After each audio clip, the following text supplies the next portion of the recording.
The Isuzu Piazza is a 3-door liftback sports coupe, rear-wheel drive, designed by, yes, that's right, Isuzu, who are known for making commercial vehicles and trucks and pickup trucks. But in the early 80s, they also made cars, and this was their halo car. This was the one designed to bring people to Isuzu. It was the luxurious, sporty, fast, well-made car that you would see in the showroom and go, ooh. And I can tell this is a halo car because it says Piazza everywhere. It says Piazza here on the boot. It's got it on the wheels. It says it on the rear 3/4 and on the dashboard as well. It was pretty much the same price as an entry-level Porsche 924. And you may have noticed it's got handling by Lotus. Now that came in later, in the sort of later 80s. The earlier Piazza kind of got slammed for not handling all that well. They must have just gone, sod it. We've been told it doesn't handle well. We'll take it to Lotus, you know what they're doing. Now the first thing I thought when I saw this very sleepy looking face is that it really reminds me of the DeLorean, and that is no coincidence because this car was designed by Giugiaro Giusetto of Ital Design, as was the DeLorean.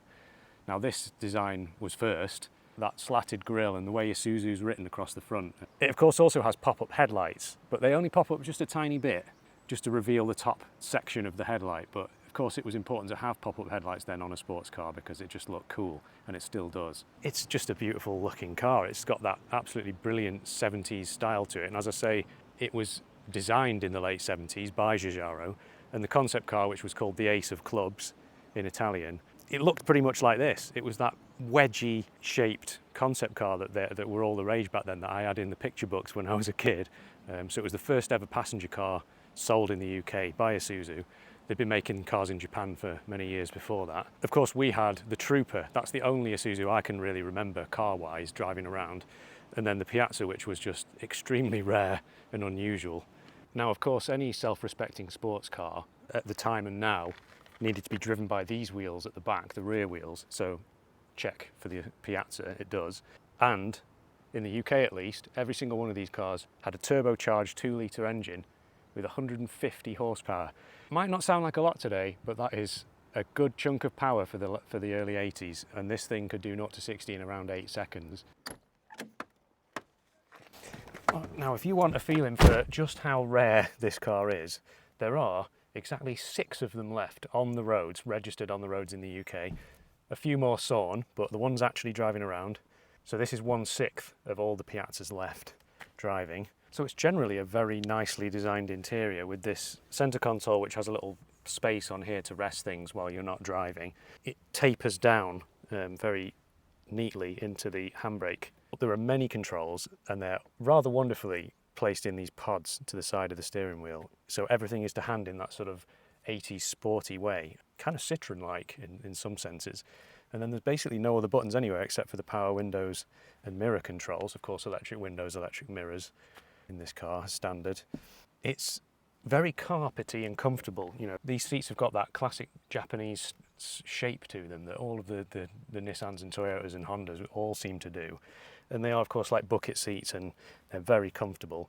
The indicators, as I say, this is a little bit like a Citroen. The indicators are on this switch here, which you have to push upwards to go left and push downwards to go right. Although unlike in a Citroen, these do actually self-cancel. You have cruise control here on the right, which you can turn on and off with these finger paddles here, which are just so easy to use.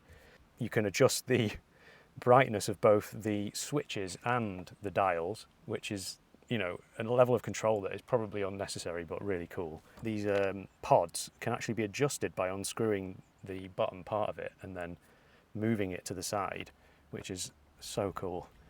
And that means that it's, you know, you can get different parts of it into vision because it is a little bit blocked by the steering wheel. The left-hand side, you have air conditioning, which is the old style air conditioning, which would need updating if it were to work in this car, so it doesn't.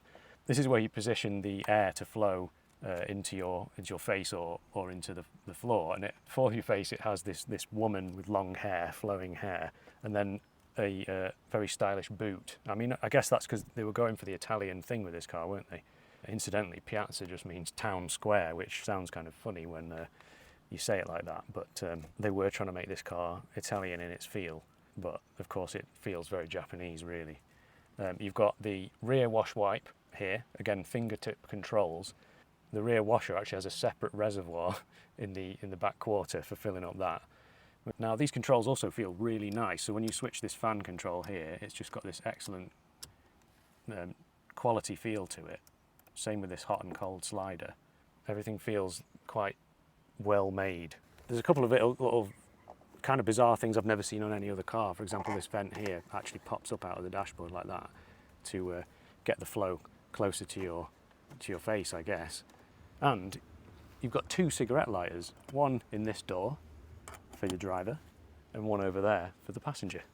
They have more control for windscreen wipers than I've ever seen on any other car. You've got the ability, first of all, on this inner slider to turn on the speed sensitive automatic wipers. So they're not automatic in the sense that they detect anything like a modern car, but instead, if you slowed down, they would not wipe as often, because when you're going slower, less water is getting on the screen.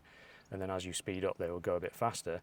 But you can adjust the sensitivity of that between S and L.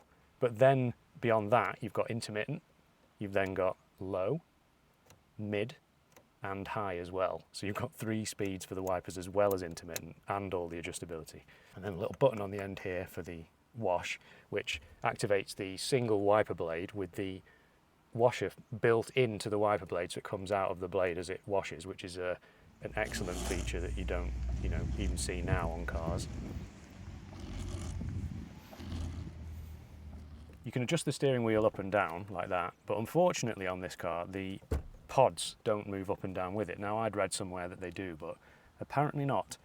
These dials are really nice and clear, and they use a very, very simple font that actually I think is almost identical to the font they used in my Nissan Bluebird of the same era. Red line of 6,000. This car's got 95,000 miles on it, which is low for age. This car is a 1989 car, getting on for 40 years old now. Now, of course, this car is a turbocharged car, so it has a little boost gauge there. Every self-respecting turbo car of that time had to have a boost gauge. Nowadays, turbos are on everything, so they don't bother putting the boost gauge on, but that was a cool feature back then. You've also got oil pressure, and as well as engine water temperature and fuel as well, of course. Now, storage-wise, there's no pockets on the doors, except that there is, because they're built into the armrest like that, and you can fit loads of things in there, and it's all hidden out of the way, and it doesn't rattle around so much. This light up here is turned on and off with a push, but not only does it have a sort of satisfying click to it when you push it, it also fades the light on and off. You know, it doesn't just come on and come off, it fades on and fades off. And the same when you get out of the car and lock it, the light just fades away in that, sophisticated image that Isuzu were trying to portray. Of course, it's a sensible, sporty car designed to go up against cars like Porsches and Celicas and Preludes, so it does have back seats. What do you think of the back, pal? Hey, pal, no problem. Sat behind you long-legged freak, it's pretty bad. My legs are like either side of the chair, but if I was allowed to sit here behind the passenger and the seat was a bit more in a normal position, I would fit okay, I think. I've got just okay headroom. I mean, sort of touching the roof if I sit up straight. Yeah, storage-wise back here, it's really good. There's a couple of little bins, one here above and one below. And then you've got nets on the back of the seats as well to fit more things. And the seats are sort of buckety, which would help me stay in the corners when JJ's blasting it around the corners. If I lean back here, reach back here, the window does actually open a little bit like that, just like all of the good sporty 80s cars did. And in here, which once upon a time was connected to a phone system in this car, is an old Sony in-car phone. Yeah, no, I'll see you in Rome.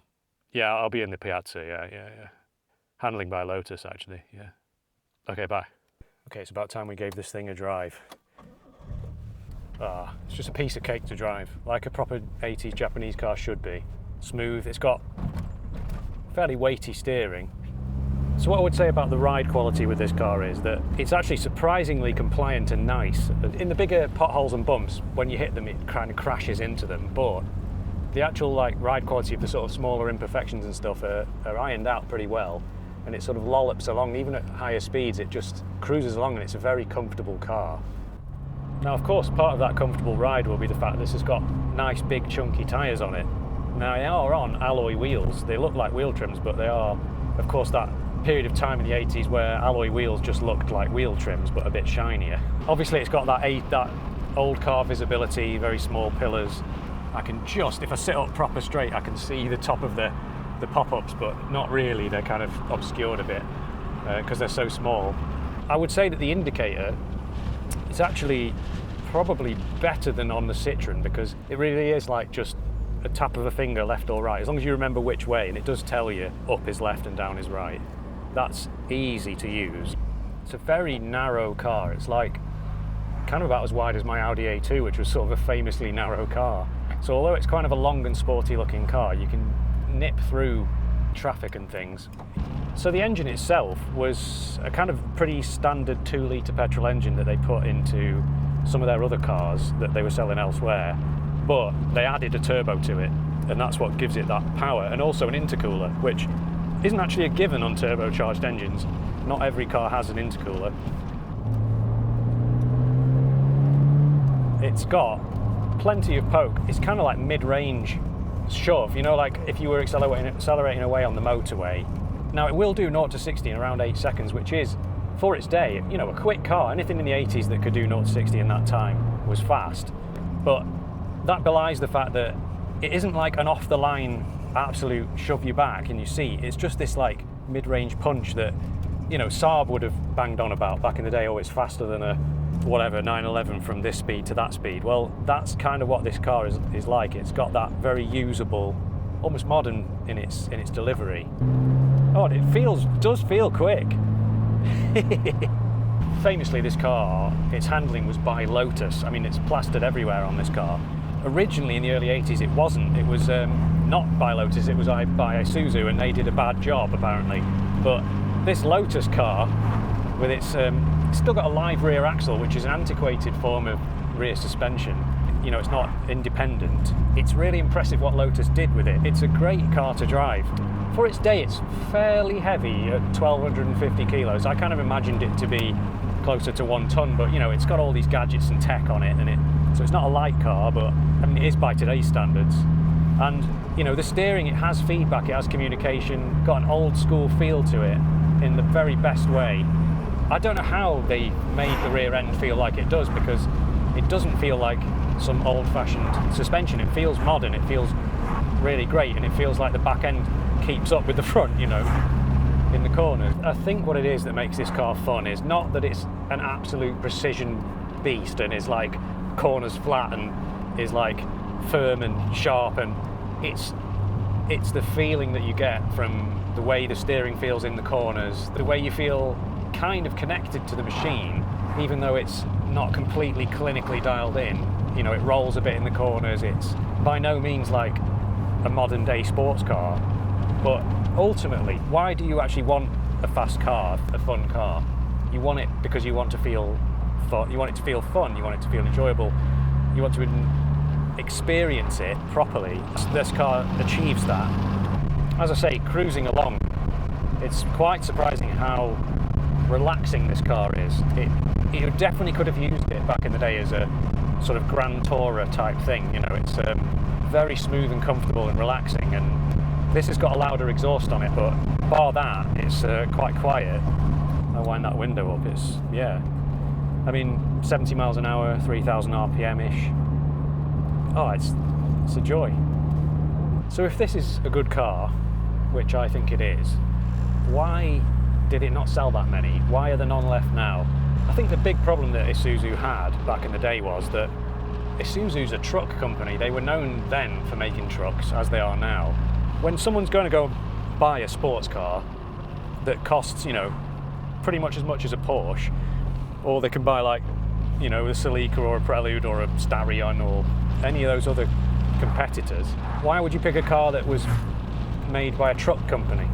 Wow, this is totally a bit of me, this car. I mean, I was a big fan of Japanese 80s stuff, and I did know about the Piazza. I knew it existed because I was going to these shows when, you know, the Nissan Bluebird that I had and stuff were not especially sought after or cared about.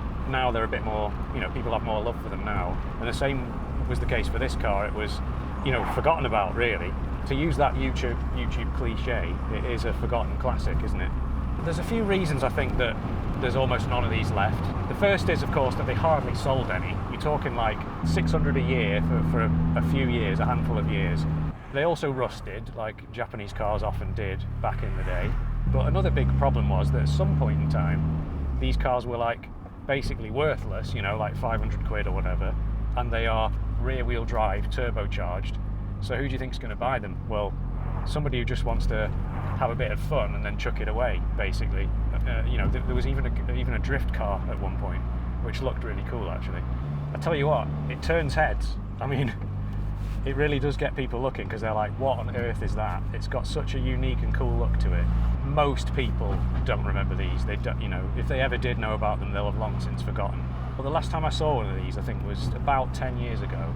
And for all I know, it was this car, because Luke has owned this car 11 years. And he says it wasn't as sort of eye-catching when he first bought it 10 years ago, but now it's become, you know, a real head-turner. So in the 11 years that Luke's owned it, he's done 10,000 miles in it, which is not a lot. Admittedly, he's treating this car like a classic, and he only brings it out in the dry.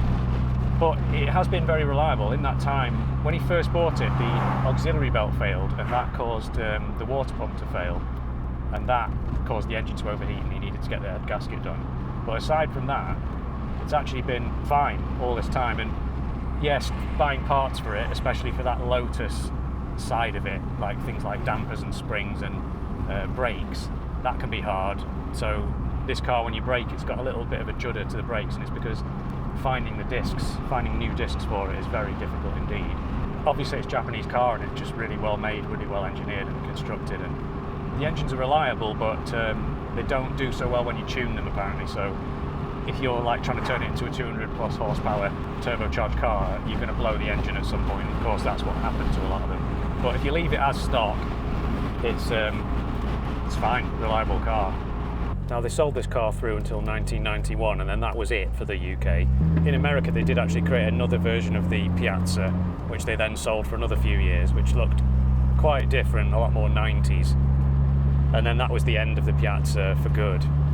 So a massive thank you to Luke for lending me this car, because he's entrusted me with 1/6 of all the remaining Piazzas on the roads in the UK. And it's a really nice condition car as well. He kept saying to me, oh no, it needs a bit of work here and there, but he must be a bit of a perfectionist, because this car is in really excellent condition with all its like original decals and handling by Lotus badges everywhere, and it just, yeah, there's a little bits of bubbling of rust in places, but he's going to get all that done. And so, you know, if I'd have wanted to find a Piazza to drive for this channel, I'd never would have found one, would I? But he just got in touch and said, hey, do you want to drive this? So thank you so much, Luke. The next video I think you should watch is on the Toyota Celica, the very last one they made, the modern one. That's a Japanese sports car, perhaps similar to what the Piazza could have become if they carried on building them. Anyway, thank you so much for watching, and I'll see you in the next video.